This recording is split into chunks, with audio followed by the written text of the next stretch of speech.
What a wonderful time to be launching this particular issue and to be talking about defending Australia. We've seen in the last few weeks the rise and continued rise, you might say, of anxiety about China's role in what the Prime Minister called our patch, the South Pacific, and the announcement of several big picture, big spending Australian policy initiatives in the South Pacific. We've seen a terrorist attack in the Bourke Street Mall in the past couple of days. We've seen the United States label China to be a strategic competitor of the United States and to use highly muscular language about China's activities. So there's certainly a lot to be thinking about when we think about defending Australia. So Jacinta, I'm going to start with you, and I'm going to ask you a terrible question, and that is, what should we be prioritising when we think about defending Australia? What are the issues that we should be thinking about and putting at the very top of our list when we think about designing policies and resourcing policies to defend our country? Yeah, look, it's a fantastic question, and very sadly, I asked Michael what he'd be asking and he wouldn't tell me until now. Look, I think it's really interesting. I'll start by not answering it, but sort of reflecting upon the journal. It's an interesting thing that if 10 years ago, or even 5 years ago, this journal was coming out called Defending Australia, we know what it would be looking at. It'd be big picture, strategic context, the US being an alliance partner, us working happily with them in a whole variety of theatres that we choose to do, as you've pointed out. There'd be some really good muscular dives into major capital acquisition for the military.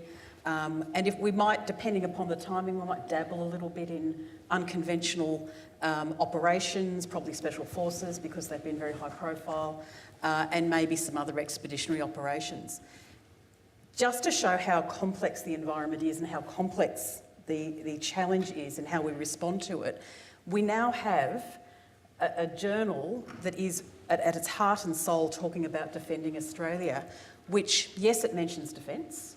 It mentions this extraordinarily disturbing strategic environment that we are living in. It's not future, and you do go into the future, but you're talking about where we are now, which is a bit unusual, even challenging the Defence White Paper and others for not focusing where we are. And then bringing in the intelligence environment and national security.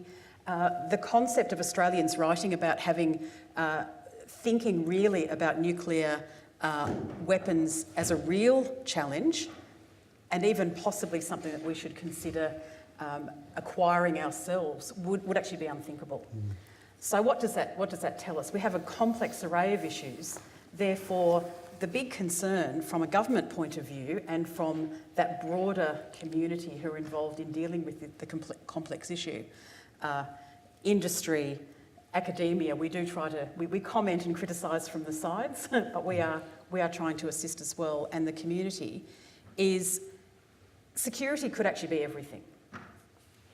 Human security, of course, became a big catchword not long ago, and whenever we start talking, even with the Bourke Street attack last week, very quickly some very big problems and challenges, a little bit like world peace and world hunger, start coming up. How do you ensure that people feel like they belong? How do you deal with mental health? So if it's everything, it's almost nothing as well. So I think one of the interesting things, and I'll probably look to, there's some good trends in this, some themes that Patrick captured in your chapter on intelligence and security apparatus, about understanding how there's very clear links between all agencies to have a clear and common picture of what the challenges are and what they're all doing, but also to ground them in what their roles are, to not stretch them further. I was saying to Patrick just beforehand, whenever I look at someone commenting on intelligence and they start by quoting Justice Hope, I feel hopeful because it means there's a very considered strategic view. Justice Hope served us very well in looking at that. So again, it's getting that balance right between a complex array of issues, but everyone being focused in their own lanes. I think there won't be one particular thing, but making it clear that we do have agencies that are focused absolutely on military threat, absolutely on nation-state threat, elements that are looking absolutely at non-state actors, elements that are understanding the economic aspect of our security, and that they're bringing them all in together.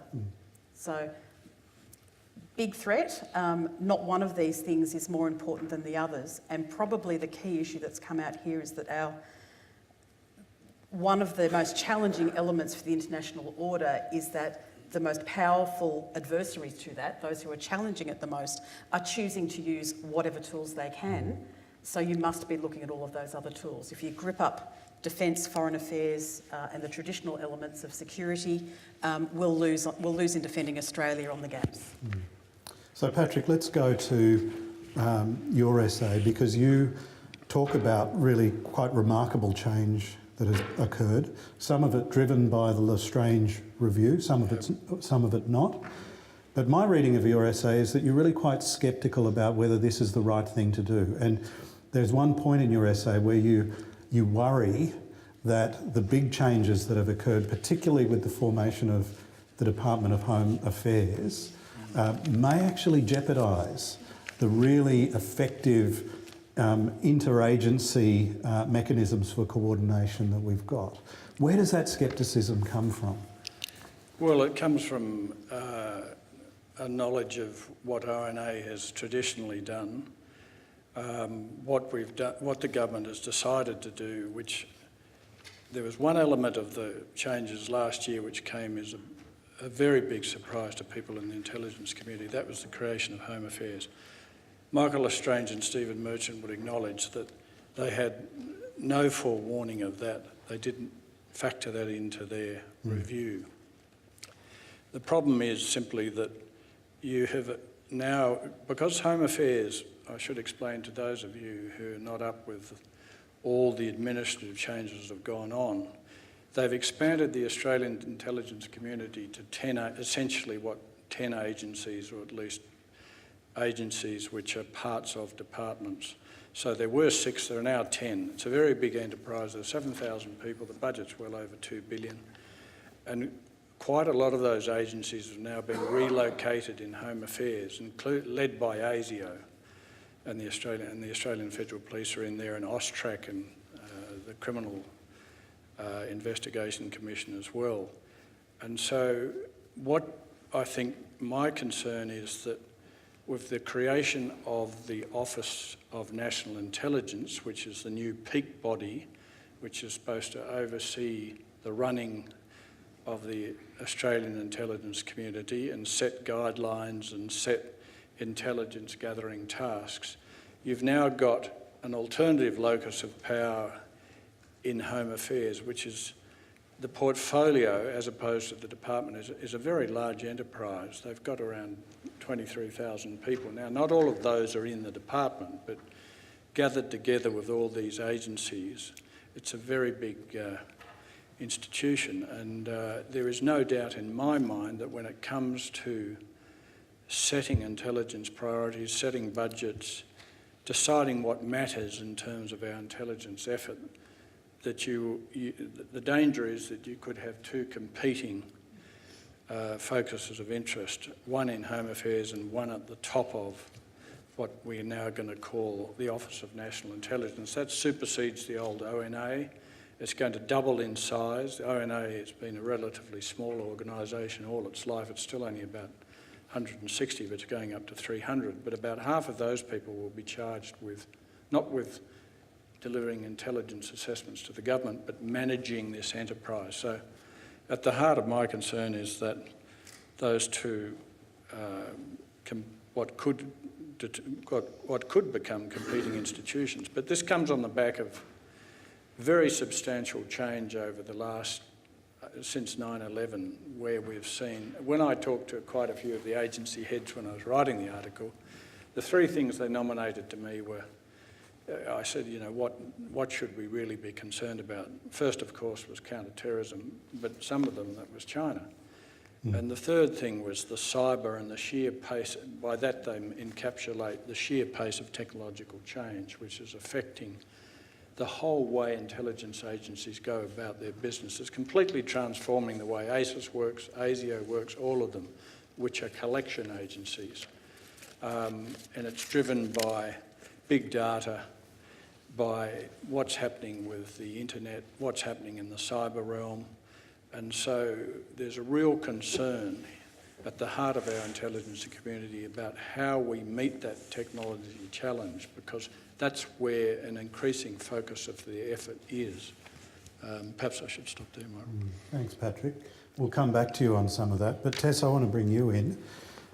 We've seen a substantial refocusing on the South Pacific, mainly China-related, but your essay in this issue actually looks at the continuing issues around state fragility in the Pacific, particularly around resource use and mining. Does that need to be added to the list of what we're worried about? Terrorism, China, cyber, as Patrick talked about. Should that be at the top of Australian priorities? Well, I think just to step back from that a little bit, let's start with a refocusing on the South Pacific. So we've certainly seen over the last little while, since the Foreign Policy White Paper and even more so this year, an increased level in terms of the quantity of people talking about the Pacific, announcements in relation to the Pacific.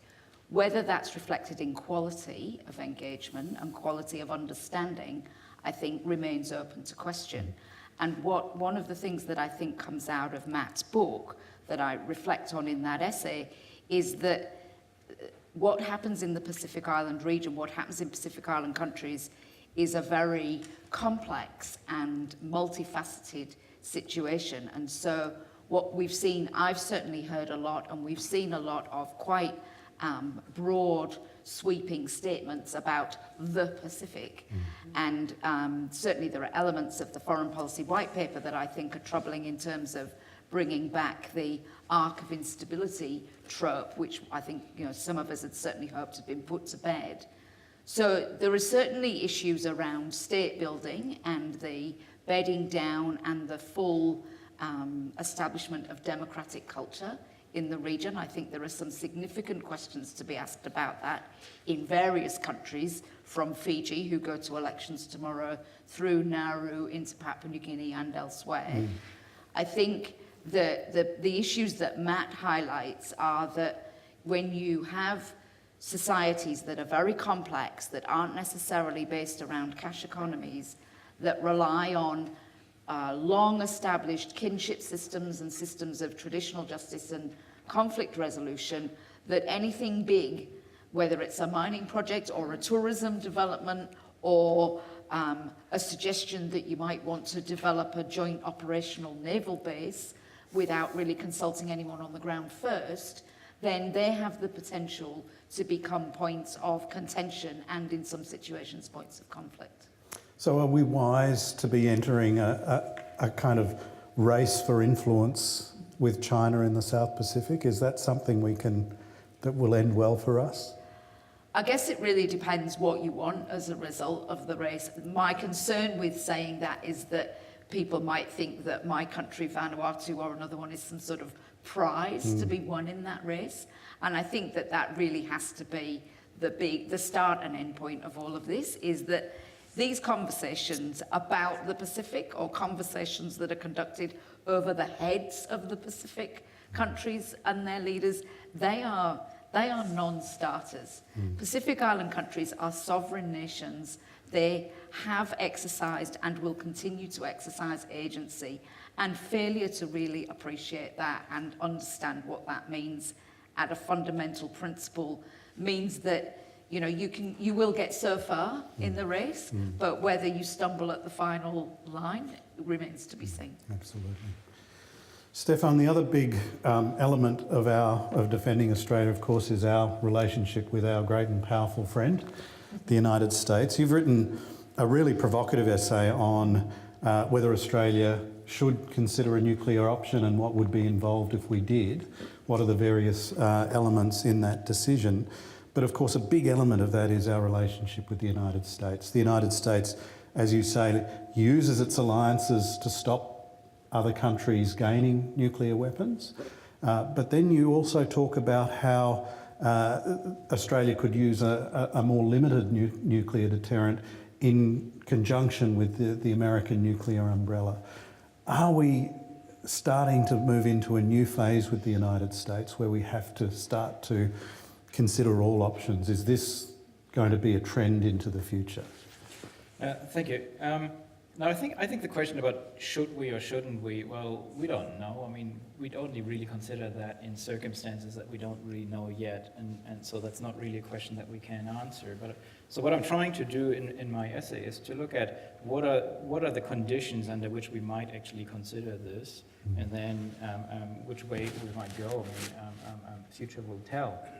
And I think that there are a number of things that we can, just looking at Australia's geographic and strategic situation, say about the role of nuclear weapons. I mean, on the one hand, I think there's some very important structural impediments to us going down that path. I think our relationship with Indonesia in particular, and our relationship with the US, and I'll come back to that in a moment.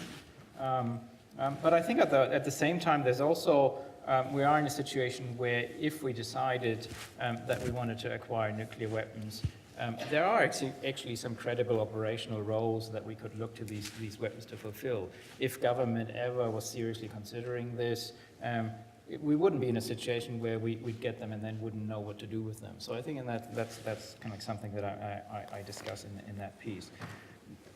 Any decision to do so, though, it's not going to be a result of some mathematical equation or something like that. I mean, this is ultimately a political decision that will be tied up in as much in questions about what kind of nation do we want to be in a very different kind of like environment as it is in kind of some analytical judgments. Now, in terms of the United States, I do think that we would never acquire nuclear weapons against the express opposition of the United States. Largely, this is because we would only acquire a nuclear weapon if we are faced with an existential threat, and in that context, access to US intelligence and technology and so on, even if we may or may not be in a situation where we're not relying on the alliance for direct support, but certainly the goodwills of the United States would still remain crucially important for us maybe in a way that you might say the goodwill of the United States in 39 to 41 was really crucial to the survival of Britain. And in that situation, if the United States remained opposed to further proliferation, I don't think that we would jeopardize that. But I don't think that there's much that's necessarily preordained, that US opposition. And I guess we saw that with Trump during the election campaign musing about maybe Japan and South Korea should go nuclear. And I think it's quite conceivable that in a situation where countries might look to nuclear weapon as a kind of countervailing geostrategic force to prevent sliding into China's orbit, for example, that the US may change its attitude to further proliferation. And I think certainly we shouldn't exclude that possibility. Okay. Jacinta, in the wake of the Burke Street attack, there's been discussion of further national security legislation. It seems that this seems to be a trend, that there's an attack and then there's a strengthening of security agencies, either through the sorts of institutional reforms that Patrick writes about or through the legislation. Are you worried that the national security establishment in this country is getting too powerful? And is it accountable enough? Does it have the oversight mechanisms that we need? Look, great question. And it is one of, we can pretty fairly say that a lot of the country has been discussing exactly that for the last few days. One thing that strikes me as very interesting is that there is a bit of a disconnect between how much consideration and debate happens, not necessarily behind the scenes, but in the parliamentary committee environment, in public inquiries. Every piece of national security legislation, so Commonwealth level national security legislation, that has been put forward in the last, I think, 4 years, with one minor exception because it was a small piece that there were no disagreements to. Every one went to the Parliamentary Joint Committee on Intelligence and Security and had a public inquiry and had a bipartisan report that suggested amendments to it. All of those have resulted in tailoring back the laws to a certain extent. Most of certainly the more extreme laws have had sunset clauses put into them and extra review mechanisms. When I talk to people in the intelligence community and police who are subject to those review mechanisms, they say, look, you look at it, these are more onerous than any other review we can see. There's potentially a couple of areas in child protection and so on where you've got that level of oversight. But they also say that's exactly how it should be. We're asking for very intrusive powers. We would hope, and Ross Gunther, who's the commander of Victoria Police's Counter-Terrorism Command, said on the media this morning, right now we've got powers that we need, we have capabilities we need, and right now we think we need them for some time more. Now that tells me that there's quite a change in that community where there is an understanding of the necessity now but the need to continue to demonstrate whether that's necessary and take them back.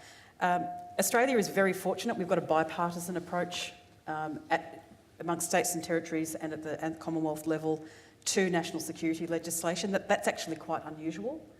National security is fought over and politicised in many other countries.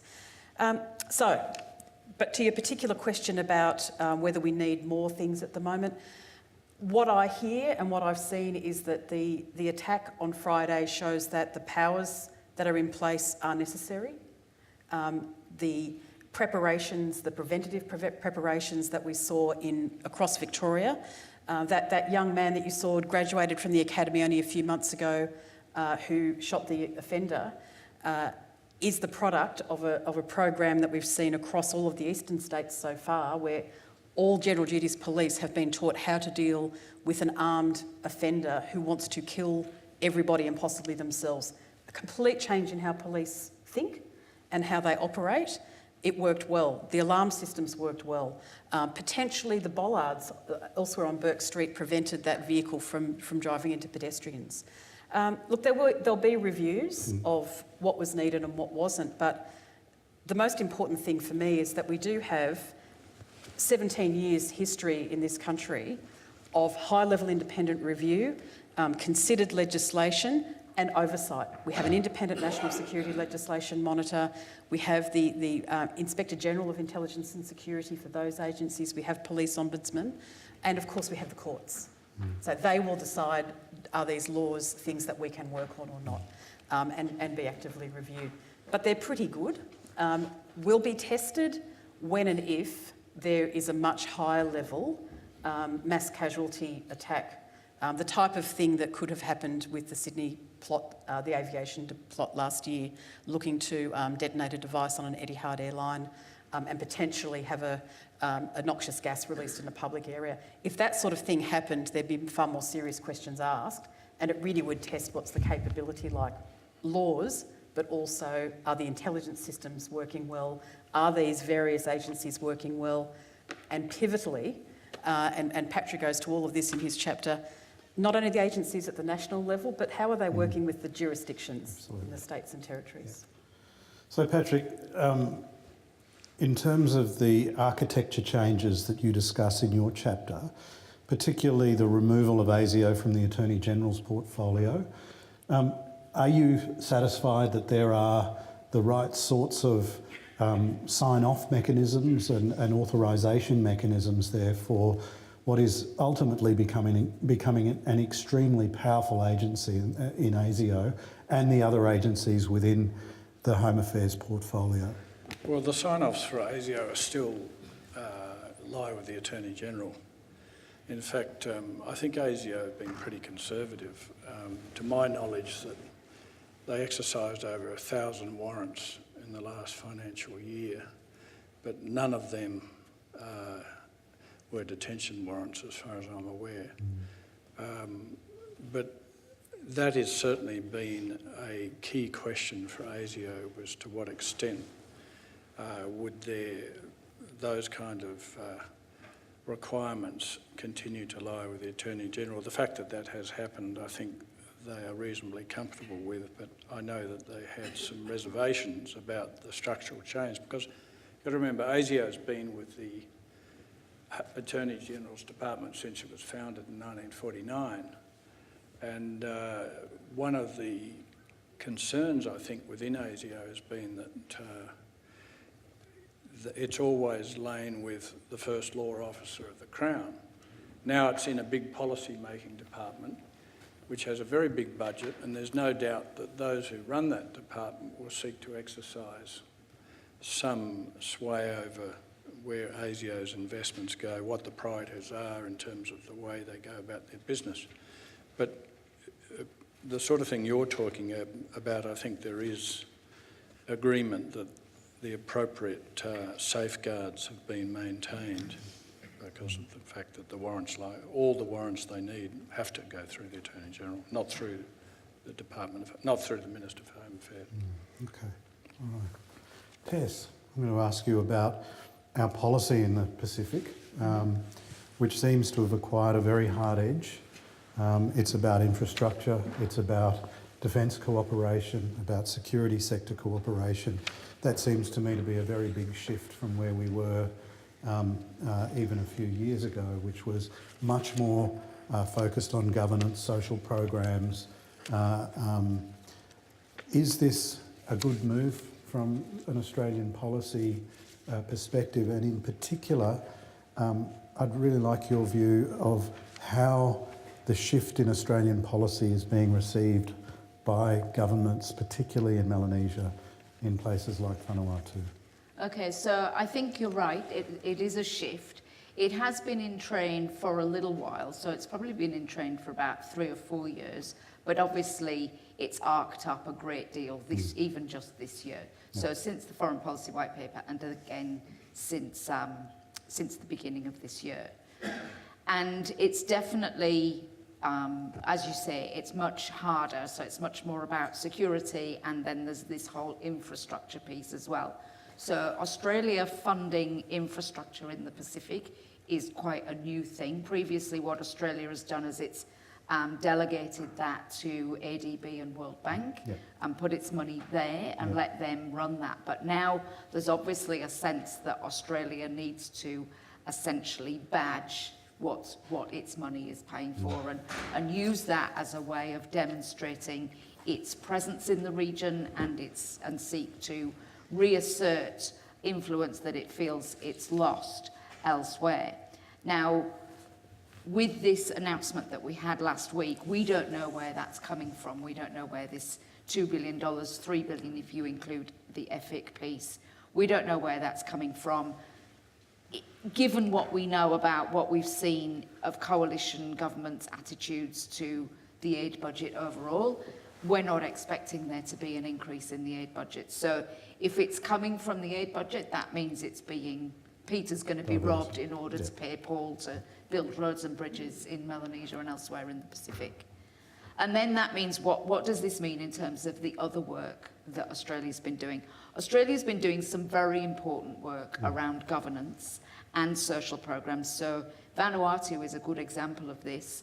Through its program Governance for Growth, Australia has supported the government of Vanuatu to essentially liberalise the telecommunications market, which has allowed other players in, which has seen our telecommunications market be the best regulated in the region, and also very well served both in terms of expanding telephone coverage, mobile telephone coverage across the country, and on the back of that we're now expanding broadband. And Australia played a really significant role in terms of helping get the policy right, supporting various ministries to work together.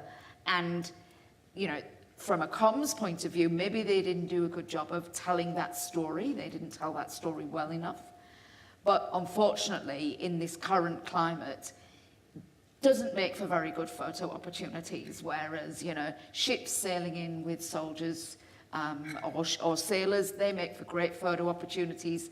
Cutting ribbons on wharves, they make for great photo opportunities. Knowing that you have supported public servants to develop you know, new ways of putting together a budget or implementing policy, it doesn't make for good photo ops. And so there is this, and this is part of what's driving this, is this need to tell the story better. And that also means back home, because unfortunately the wider community perception of the Pacific here in Australia is very limited. And that's largely because the mainstream media doesn't talk about it, unless something like this happens, and then everybody wants to talk about it, but they only want to say the same thing. So the Australian public doesn't have much sense of what the Pacific policy is or what the money's being used for. And so all they hear is, well, we have to do the same as what China's doing, or we have to compete with China in this space. But what that means is that the whole space around protection of democratic culture, protection of the rule of law, governance and human rights, that space is now being abandoned. China's not going to fill that space. China doesn't want a bar of that. And now Australia is saying, well, we're going to back out of there and go and play over here in this game because we're frightened of what's going on and we need to be in that game. So who's going to fill that space? Who is going to provide the comradeship for people in the Pacific who are desperately trying to keep their democracies going in the face of some really serious threats? And those aren't external threats. Those are internal threats. There is a significant rise of autocratic thought and behaviour in Melanesia and Polynesia, across the region as a whole. And people are saying to me, why isn't Australia saying, no, we're democracies, we're all in this together. Democracy is what we do. You know, let's work on this together. Where is the Australian call for democratic fraternity in our part of the world? And that's a real gap. Can I just ask a comment there, or make a comment and ask a question? It's this values discussion is one that is central to the challenges in the global strategic environment. It is this liberal democratic world order trying to move towards a greater humanity, being challenged by authoritarianism, including in established democracies. But the Foreign Policy White Paper in Australia a year ago grounded foreign policy, not for the first time, but in the most foundation way, in values, including striving for democracies and supporting human rights, international humanitarian law. So if that's not known, what's the problem? And probably for all of us, is there a way that we can act upon that, implement it, or are these just words that sit in a white paper? Well, in the Pacific, I think part of the issue is that, there are a couple of issues there. One is that a body like the Pacific Islands Forum, which adopts these values as part of its basis, it essentially works like a club. So it's a voluntary, or its membership is voluntary, and there's very little by way of oversight or members of the club holding each other to account for whether or not you behave properly and follow the rules. So we had the Bikatawa Declaration, which was 8 principles in which these values were very clearly stated. That has now been renegotiated into the Boy Declaration, which was signed in September. I saw 3 versions of that text, and the first version I saw was really scary because it made no reference to democracy or rule of law or governance. It told me a lot about how I had to, in the Pacific, I had to be very worried about cybersecurity, but it didn't say anything about how Pacific security was based on a true belief and living out of democratic principles. It changed significantly after the meeting of the foreign ministers in Apia, and it changed again after the leaders met on Nauru, and those principles that I was those Bikatawa principles they got restated more strongly and they got promoted up the agenda, and most significantly, climate change was restated as the primary security threat for our region. But for a while there, it was looking pretty scary as to whether we were going to just throw out the whole Bikatawa statements about those values and why they were important for our region. So that's how close it came to just saying, well, we'll just put that to one side and we need to focus on this hard security stuff. So Tess, a cynic would say that when Australia and New Zealand stood up for the principles of governance and democracy in relation to the 2006 coup in Fiji, it allowed a space to open up for the Chinese and the Russians and all other terrible influences to get in there and build influence. How would you respond to that? Well, no one said it was easy, so it would be my first response. And certainly, I've heard that argument before, and I think that there is a certain amount of truth to that. I think we need to be careful that we don't oversimplify it, because what we've seen, or what I've heard in Fiji from voices in the opposition, and they're still in opposition until, we'll see what happens come this time tomorrow, is that when Fiji had elections in 2014, Australia couldn't get back in quick enough. It was like, great, you've had elections, right, it's all good now. And they adopted what was described to me as an attitude of strategic patience. It's like, well, we just have to be patient and all will come good, and all will come good.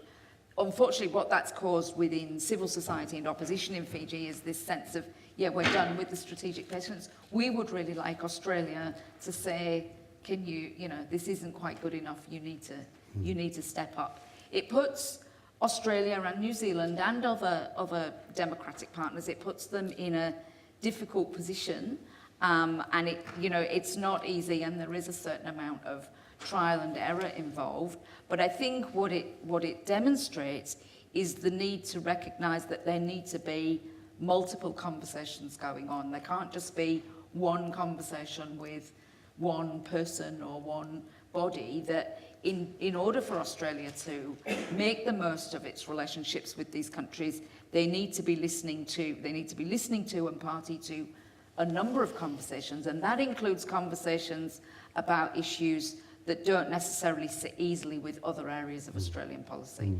Climate change is one, the situation in relation to West Papua is another. Absolutely. Now, Stephan, you spend some time talking about another near neighbour, which is Indonesia, and the importance of what choices we make in our defence policy and how it can affect what reactions there may be in Indonesia, a very important, very powerful potential neighbour of ours. There's going to be an election there next year. No one really knows what's going to happen in relation to that. How much should we be thinking about our defence policy in terms of unintended consequences in relation to Indonesia? That's a good question. I think we probably will have to think about it even more than we did or should have over the last few decades.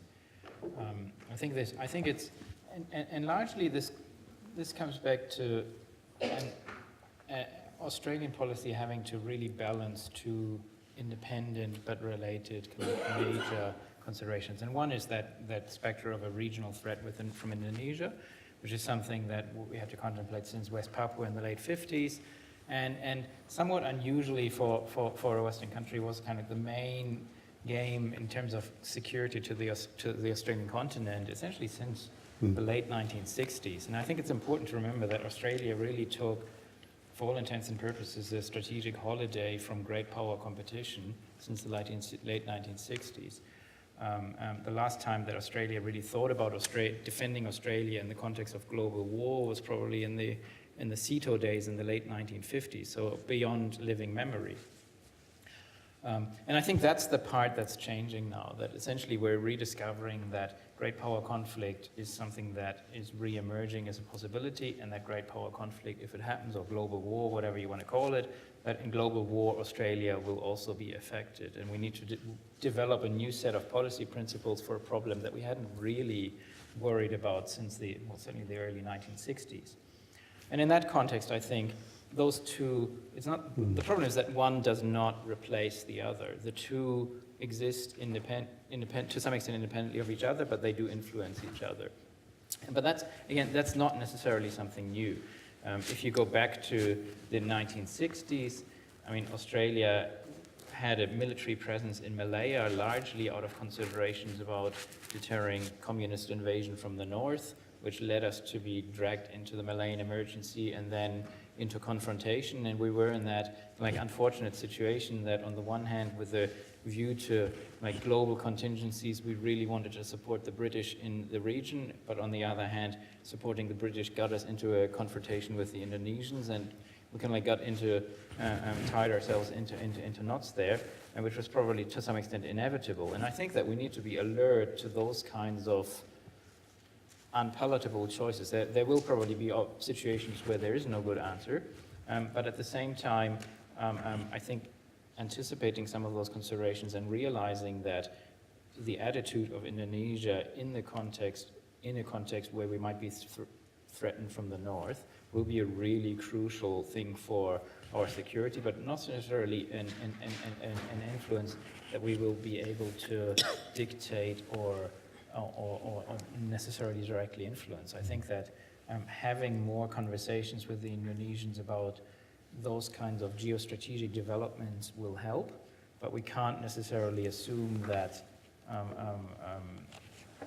the answer lies just in a good relationship, or that necessarily our voice will necessarily be the one that prevails in Jakarta. So I think that just by virtue of where we are, that's an enduring factor in our strategic relationship that will become more important than it has been in the past. Again.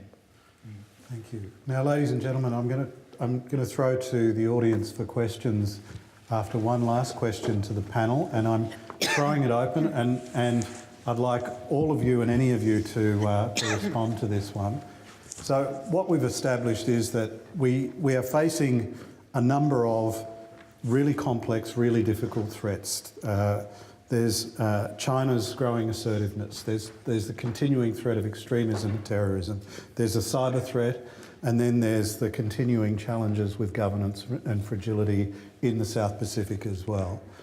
My question to anyone who wants to take this up is, are our current crop of politicians, those likely to form office, we've got our own election next year, up to making informed decisions and leading us through these complex threats in the years ahead?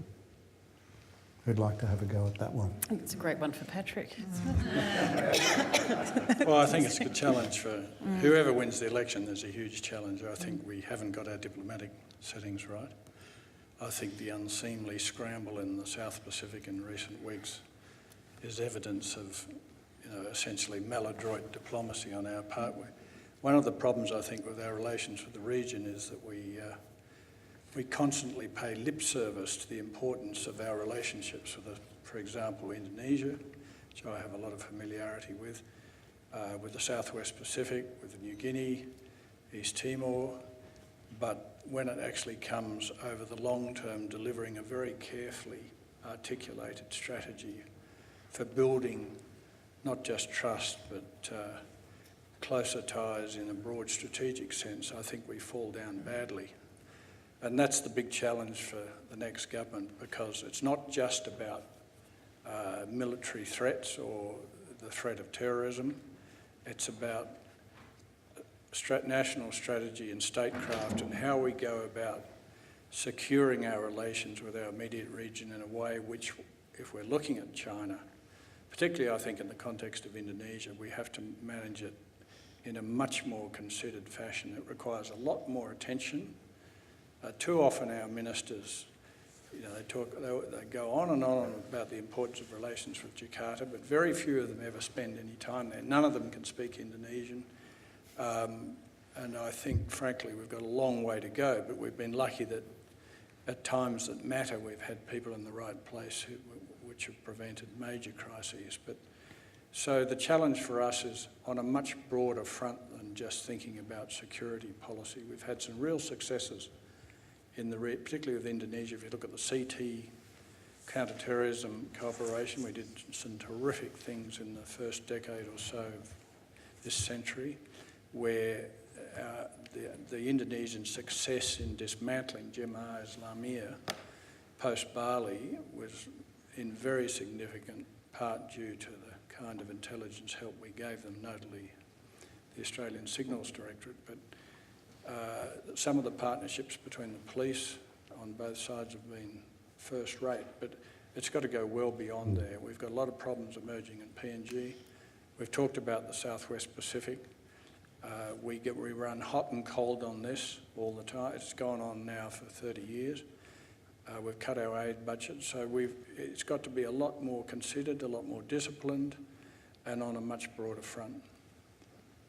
Thanks, Patrick. Anyone else? Yeah, I think I'd just coming back to the Pacific, I'd echo a lot of what Patrick said, and certainly, I mean, I've only lived in Australia for almost 2 years, so Australia is my second overseas posting, and it certainly is it's way different from living in Vanuatu, that's for sure.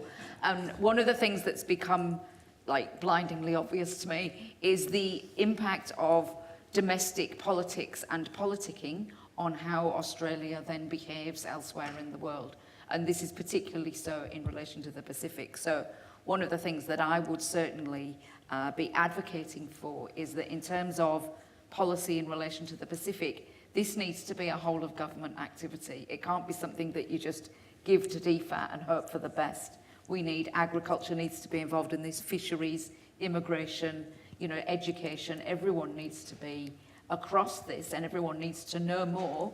The Minister of Agriculture was asked by Patricia Cavellas, what will this mean for the seasonal worker programme? And I saw this look of fear in his eyes, which is, why am I being asked about this thing that DFAT does? And it's like, because it matters. You need to know about this, and you need to know why what you're doing in your national party politicking is really important for what your Prime Minister tomorrow is going to say is a strategic relationship. I might just flow from that the issue is, of course, that our politicians, as in every country, are focused on domestic politics. And there's good and bad out of that. The good, I would say, from my experience working in government, but then also as an observer, is that, like national security, quite often governments will take the considered advice of officials. So diplomats, security leaders and so on. So that's good in terms of a long-term point of view and continuity. But the bad side of that, and I would hope that the review of the APS, the Australian Public Service, that's underway at the moment, would be looking at it, is that we have, of course, seen politicization of the public service and a lower level approach to risk, and a change that I've certainly seen since I first joined the public service in the level of skills and expertise, particularly in the foreign policy field. I get together with some of my colleagues over here, Ben, some of my colleagues who worked in that strategic environment, and when we get together, we reflect upon the old and bolds who were the great thinkers and strategists who just knew Australia's relationship with Indonesia, for example, inside out. The great intelligence analysts who knew that as well. There are still some around. The ones who know Indonesia are always in high demand whenever there is a crisis to do exactly as Patrick said, to rebuild. But are we investing in diplomacy, statecraft, regional knowledge, languages, and deep expertise? It doesn't need to be the old public service model. Some of it is how governments engage with academics, experts and other researchers, how they engage into those communities. But you do need to have that expertise in order to have a long-term strategic approach and not just occasionally remember that we live in the part of the world that we live in. Our neighbours are still the neighbours that they were 100 years ago or 50 years ago, depending upon what's happened in their particular political history, and not pay lip service to it. So that domestic driver will always drive politicians, but they can be aided and assisted by expertise that's considered if that receives investment. And that might just be saying that researching in these areas is important, ensuring that you have political staffers and advisors who are knowledgeable on these issues as well, and that clear coordination. And I think we shouldn't be too harsh on ourselves. I mean, if you look at it from most outsiders who look at Australia and the way that the Australian defence debate, the Australian ability to make defence or broader strategic policy making to link aid and foreign policy and defence. I mean, most outside observers actually look to Australia and are pretty impressed about our performance still, in particular for what still remains a fairly small country. I think one of the things that has changed is that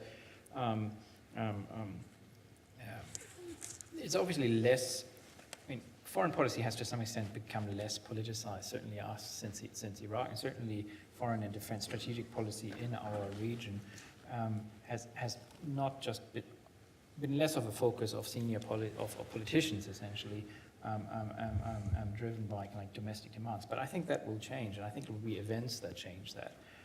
So I think if you look at, for example, where Europe has gone through over the last 10 years or so, it was really the war in Georgia that really focused the minds of security communities and kind of the people who work on this, on the return of great power conflict and so on. And I think that we're kind of like in a similar phase where a lot of good work is being done. If you look at the foreign policy white paper, I do think we're seeing increased attention on the Pacific and rebuilding the capacity to engage with those things. That hasn't really driven home into the broader political debate and the concerns of the average person on the street, I think. But sooner or later that will happen. And in Europe, that was the invasion of Ukraine.